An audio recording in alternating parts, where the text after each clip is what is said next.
recognized.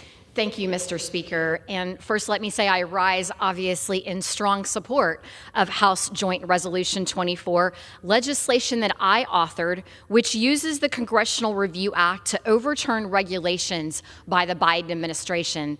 I was extremely excited this morning to be notified that I have a statement of administrative policy support from President Trump on this legislation.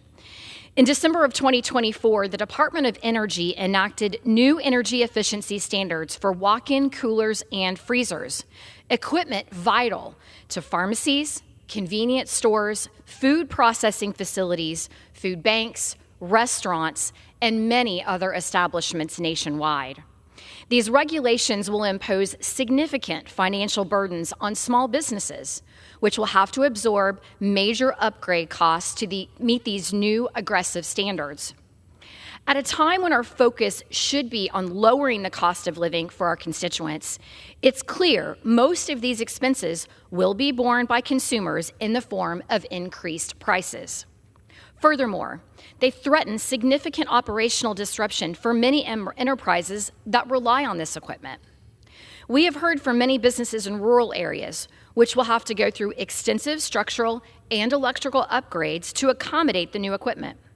These same businesses have reported that getting their refrigerators and freezers repaired is a process which is already taking too long and expensive and will become even more so. For businesses looking to enter underserved markets, this will be another barrier in doing so. For businesses operating on a narrow profit margin, this could be what sends them under. Recognizing these detrimental impacts, I fought against the adoption of this rule and expressed my disapproval last year during the public comment period. Like many of the rules handed down by the Biden administration, this effort will have a harsh economic impact while failing to achieve its own stated goal. DOE estimates that the rule would carry a minimum price tag of nearly $1 billion with minimal energy usage reduction.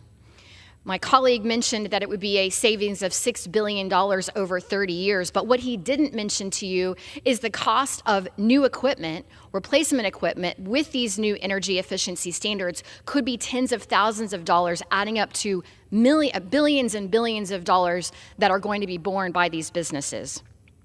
I'm grateful President Trump has taken the decisive action to halt these rules by having the Department of Energy postpone the effective date of these standards, providing breathing room for businesses. However, more work needs to be done, and Congress has a role to play. My resolution seeks to ensure that these overreaching regulations are permanently overturned. By doing so, we will protect small businesses from unnecessary compliance costs and preserve the diversity of choice available to consumers. This action aligns with our broader commitment to roll back burdensome regulations that stifle economic growth and infringe upon individual freedoms. In fact, according to the National Association of Manufacturers, in 2022, the total cost of regulations is estimated at over $3 trillion. We cannot continue to allow burdensome regulations on every aspect of our lives and our businesses.